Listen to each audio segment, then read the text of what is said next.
we're going to talk about vectors and scalars. Now, some quantities in physics have only got size, and they're called scalars. Other quantities have size and direction, and they're called vectors. Now, distance is an example of a scalar. A certain distance has no particular direction. Distance in a particular direction, say 10 metres north or 10 metres south, is displacement.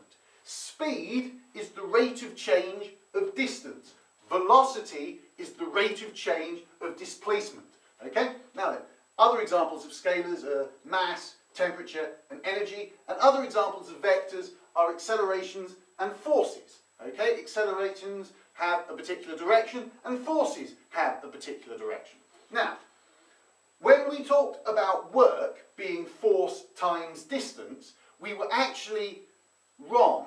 Work is force times distance moved in the direction of the force. Okay? Force times distance moved in the direction of the force. So this d here isn't actually a distance, it's a displacement. Okay? And when we talked about moments, we talked about force times the perpendicular distance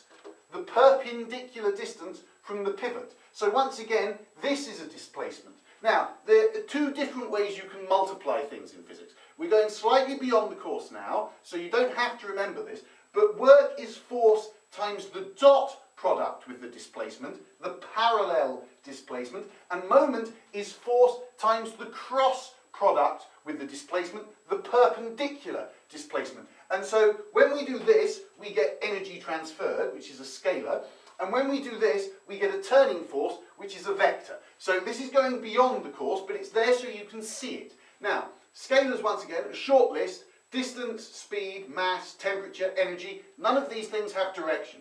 Vectors, displacement, distance in a given direction, velocity, velocity in a given direction, acceleration, acceleration in a given direction, and force, force in a given direction. So all these are vectors.